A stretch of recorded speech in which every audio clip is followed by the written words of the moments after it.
How to use oregano in cooking. Oregano is a woody, robust, and flavorful herb that's used in a variety of cuisines, and especially Greek and Italian cooking.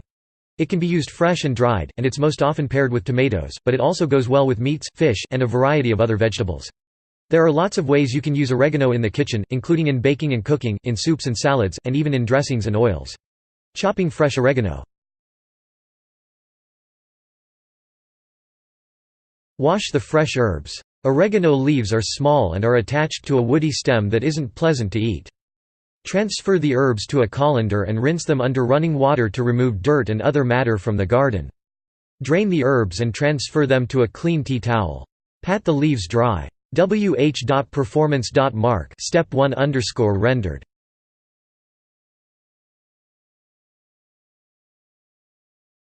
Remove the leaves from the stems.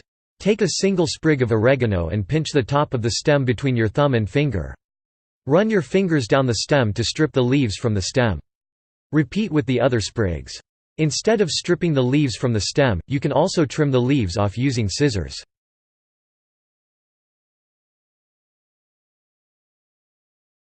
Stack and roll the leaves. Arrange the oregano leaves in piles of about 10, with the largest leaves on the bottom and the smaller leaves on top. One at a time, roll up each stack into a tight cylinder and hold it in place on a cutting board for chopping. Stacking, rolling, and chopping herbs like this is a cutting technique known as chiffonade, which produces long, thin strips.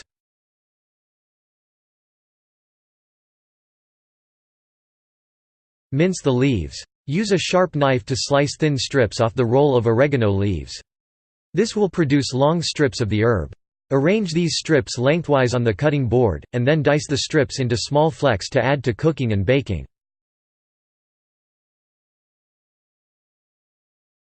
Try dried oregano in place of fresh. Instead of using fresh oregano in cooking and baking, you can also use dried oregano in its place. Dried oregano has a slightly stronger flavor, so you need less dried herb than you do fresh. Substitute 1 teaspoon (1.8 grams) of dried oregano in place of 1 tablespoon (1.6 grams) of fresh oregano. 4. Dried oregano should be added to dishes at the beginning of the cooking time to ensure it has time to infuse into the other ingredients. Fresh oregano can be added near the end of the cooking process to help preserve more of its flavor. 5.